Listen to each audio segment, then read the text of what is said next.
Today is our second video we're filming on how it works. We're trying to do a series on all the stuff we have, the jet cars, the monster trucks. You've seen the mower, which has still been in the process of being painted. Today we're going to take a look at the two rollover cars we made, Rolly and Polly, and the way they work. Just a brief detail of what's underneath, what was involved in making the engines run upside down and all that. So let's take a look at the first one. Let's have a look at Rolly. So as you can see, it's a 1994 Daihatsu Mirror. They both are.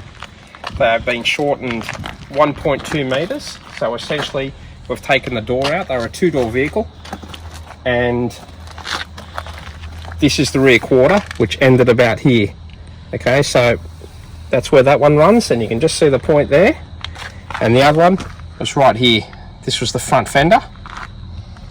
So then inside we've placed some box channel, weld them together with a plate, and there you have it, a couple of roll bars.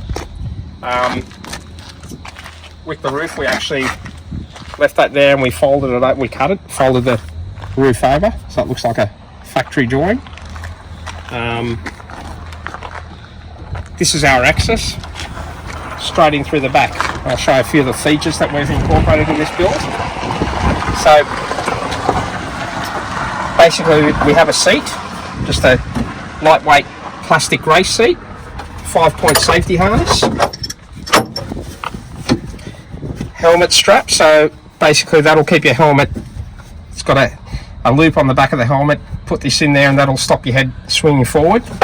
Down here we have a shock absorber, which will allow spring back this way, but not the other way, not going forward, because we found that if the car didn't make it all the way over, it would land on its rear end. You needed that spring, otherwise we had a solid bar there, put a shockwave up through our spines.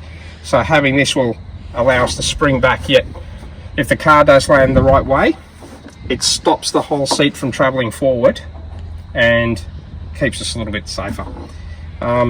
In here, this is our fuel tank. Sits in the wheel well. Now that's a 360-degree fuel tank, meaning it can run upside down and it'll still pick up the fuel, as it's got a floating fuel pickup with a weight on it. So that's how we keep this thing from stalling. And our battery is located in there. It's a sealed battery in the battery box. It retains all its factory equipment, windscreen wipers, headlights, brake lights, the horn. There you go. And we've added this carpet in there, done the interior up with some aluminium panels, and that gives us the interior. So the underside of these rollover cars that were built, a lot of modifications went in there. Basically the chassis rails came along through the centre. What we had to do is weld a couple of braces, one being there, another one there, and the same on the other side, straight to the rear member, which holds all the trailing arms, and that's coupled up with the front part of the chassis. The joint exists right over here where we did cut the car in half, and that was a lot of painstaking welding. It was very thin material there, so it took a long time, and oh, these flies are terrible, long time to do, and it was just an overwhelming job. But finally then we did it, sealed it all up with T-Rex, gave the other side a paint with GM Black, and that seemed to have done the trick really well. I'll open that up here. Okay, so they're both standard fuel injected 660cc engines. Now what we've done, in addition to the 360-degree fuel tank, is a special sump breather, so it won't allow the oil to come out even if it's upside down. And we've welded a proper oil cap onto there, so when it is upside down and the oil goes to the rocker covers, it doesn't continually flow out. Now they can run upside down for a few minutes, but any longer than that we switch them off. Apart from that, that's a standard engine, like I said. The roll bars are built out of chromoly tube and welded to certain points of the chassis. Looks nice and strong, nice and light.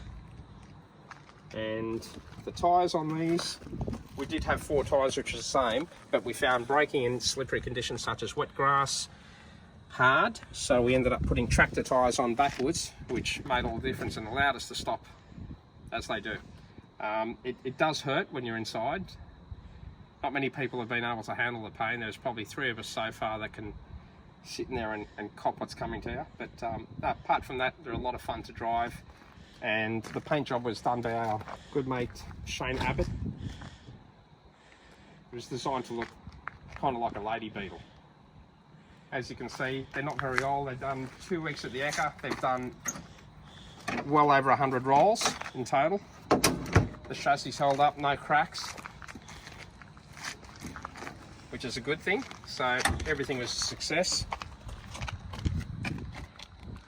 And thank you for joining us.